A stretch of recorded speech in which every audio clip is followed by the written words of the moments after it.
Informasi selengkapnya kita tanyakan jurnalis Kompas TV Francisco Donasiano di Bundaran HI Menteng, Jakarta Pusat. Francisco, ibu kota akan kembali memperpanjang PSBB transisi mulai besok. Nah, apakah warga Jakarta masih taat menjalankan protokol kesehatan dan apa saja aturan baru yang berlaku dalam PSBB transisi lanjutan ini? Ya, selamat siang Radi dan juga saudara. Dari pantauan kami di akhir periode kedua dari pembatasan sosial berskala besar transisi di periode kedua ini, kami melihat dan juga memantau dari pukul 7 hingga pukul 10 waktu Indonesia Barat tadi, memang sejumlah masyarakat sebagian besar yang melakukan aktivitas olahraga di kawasan Bundaran HI ini sudah patuh akan protokol kesehatan.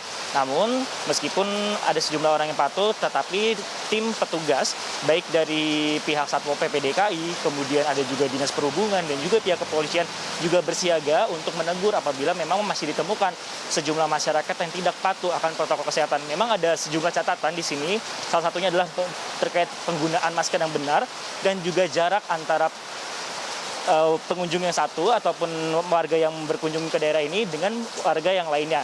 Kalau kami lihat tadi untuk di Bundaran HI memang hingga saat ini di masa pembatasan sosial berskala besar transisi masih belum dilakukan hari bebas kendaraan bermotor. Sehingga kalau kami melihat tadi atau kami memantau untuk sebagian kawasan di Bundaran HI ini untuk jalur paling kirinya ini difungsikan untuk bagi para pesepeda dan untuk para pejalan kaki diminta untuk beraktivitas di jalur trotoar. Selain untuk dari Bundaran HI, kami juga melihat juga atau memantau di kawasan lain, yaitu di kawasan Gelora Bung Karno Senayan Jakarta. Di situ kami melihat memang sejumlah masyarakat juga hampir sama seperti di Bundaran HI sudah patuh akan protokol kesehatan karena dari pihak pengelola pun juga sudah menerapkan protokol kesehatan yang ketat tadi.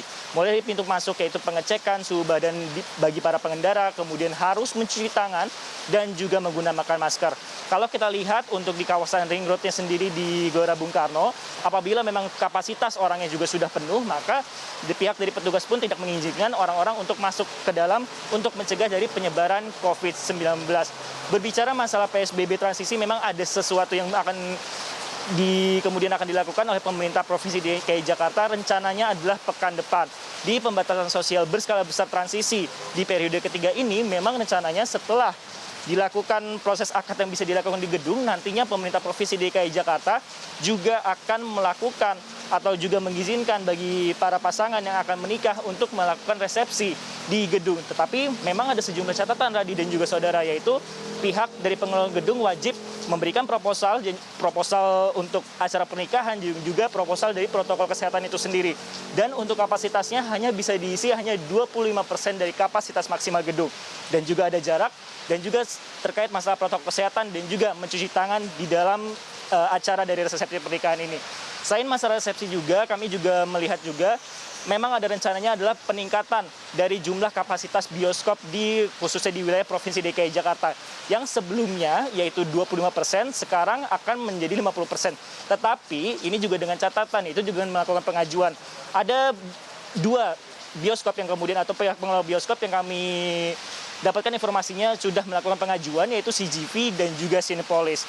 Berbicara masalah pembatasan sosial berskala besar transisi, memang kalau dilihat dari beberapa indikator yang kami lihat dari corona.jakarta.go.id, dari angka kesembuhan dan juga dari angka kematian memang terdapat penurunan. Tetapi dalam sepekan terakhir kami melihat adalah tingkat dari positivity rate yang masih tinggi, yaitu 9,6%.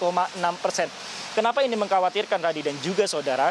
Karena dari batas yang dianjurkan oleh organisasi kesehatan hanya 5%. Dan ini akan berpengaruh juga pada ketersediaan tempat tidur. Per 31 Oktober, Radi dan juga saudara, setidaknya sudah lebih dari 50% tempat tidur yang sudah terisi, baik isolasi maupun ICU. Kembali ke Anda ke studio, Radi. Ya, jadi catatan meskipun sudah tidak masuk zona merah tapi tidak boleh lalai, tidak boleh lengah, protokol kesehatan harus tetap diterapkan dan ada sejumlah aturan yang dilonggarkan tapi di sisi lain peraturan untuk melanjutkan aktivitas yang sebelumnya diperketat ini juga harus diperhatikan oleh para pengusaha. Terima kasih Francisco Donasiano melaporkan langsung dari Bundaran Hotel Indonesia Jakarta.